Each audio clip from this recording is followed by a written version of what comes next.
कड़ाके की ठंड पड़ रही थी और सुबह के 7 बज रहे थे। घर की छोटी बेटी रचना की शादी हाल ही में हुई थी और उसे विदा कर दिया गया था।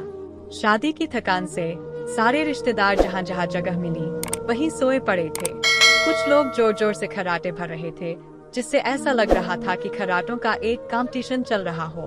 घर की बुजुर्ग और कुछ रिश्तेदार महिलाएं रजाई में दुबकी हुई थीं और चाय की चुस्कियों के साथ आपस में बातें कर रही थीं।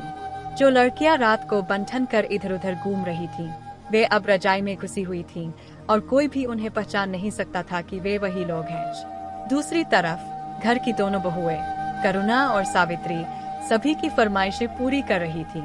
किसी को चाय चाहिए थी तो किसी को गर्म पानी। महाराज तो 8 बजे तक आएंगे, तब तक दोनों बहुएं ही सभी का काम निपटा रही थीं। सबको चाय देने के बाद दोनों बहुएं रसोई में जाकर चाय पीने बैठीं। तभी सासू माँ शिमला जी कंपकपाती हुई रसोई में आईं और बोलीं, अरे तुम दोनों चाय पीने बैठ गई, अभी तो कितना काम पड़ा है। अम्मा जी, बहुत ठंड है, हाथ पैर कंपकपा रहे हैं, तो सोचा पहले चाय पी ले, थोड़ी गर्माहट मिलेगी।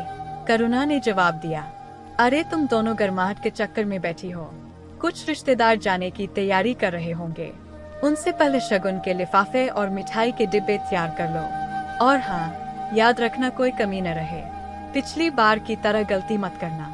मुझे लोगों की बातें सुनने की आदत नहीं है।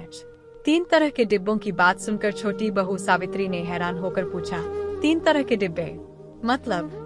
तू चुप कर छोटी बहू रानी, कुछ पता तो है नहीं, बड़ी बहू से पूछ लेना, उसने तेरी शादी में भी काम किया था, उसे अच्छे से पता है, बस लापरवाही न करे तो, कहकर शिमला जी रसोई से बाहर निकल गईं और जाकर रजाई में दुबक गईं। सावित्री ने अपनी जेठानी करुणा की तरफ देखा तो करुणा बोली, चल कोठियार में चलते हैं, वहीं 3 तरह के डिब्बे रखे होंगे।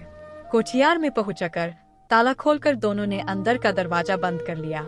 वहाँ 3 साइज के मिठाई के खाली डिब्बे रखे हुए थे।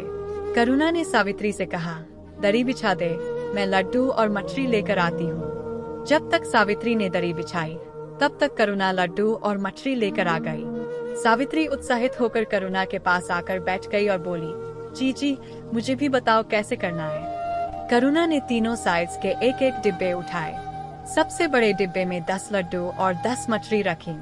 उससे छोटे डिब्बे में 5 लड्डू और 5 मठरी रखी। सबसे छोटे डिब्बे में 2 लड्डू और 2 मठरी रखी।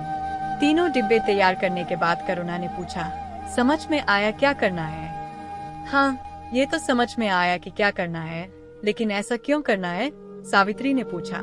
शादी में हर तरह के मेहमान आते हैं, कुछ खास होते हैं और कुछ से सिर्फ औपचारिकता निभानी होती है।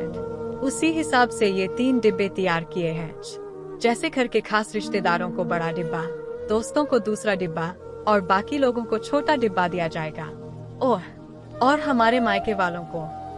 सावित्री ने उत्सुकता से पूछा तो करुणा ने बताया, तेरी शादी में अम्मा जी ने मेरे मायके वालों को छोटा डिब्बा देने को कहा था, पर मैंने बड़ा डिब्बा दे दिया। इस पर अम्मा जी नाराज हो गई थीं।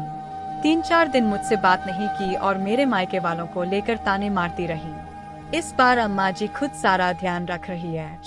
दोनों बहुओं ने मिलकर सभी मिठाई के डिब्बे तैयार कर दिए। अब धीरे धीरे सभी रिश्तेदार विदा होने लगे। शिमला जी खुद विदाई और मिठाई के डिब्बे देने के लिए पलंग पर बैठी थी, जबकि सावित्री डिब्बे दे रही थी। बड़ी बहू करुणा पर से उनका विश्वास उठ चुका था। कुछ देर बाद करुणा के मायके से उसके छोटे भाई और भाभी विदा होने के लिए आए।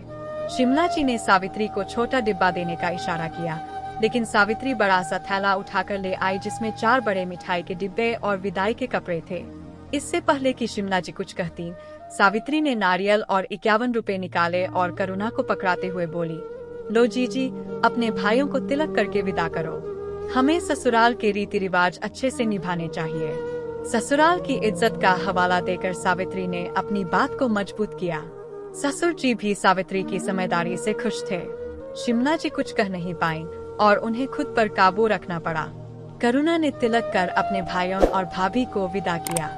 शिमला जी अंदर ही अंदर कुर्ती रही, लेकिन उन्होंने समझ लिया कि सावित्री की बेशर्मी के आगे कुछ नहीं किया जा सकता।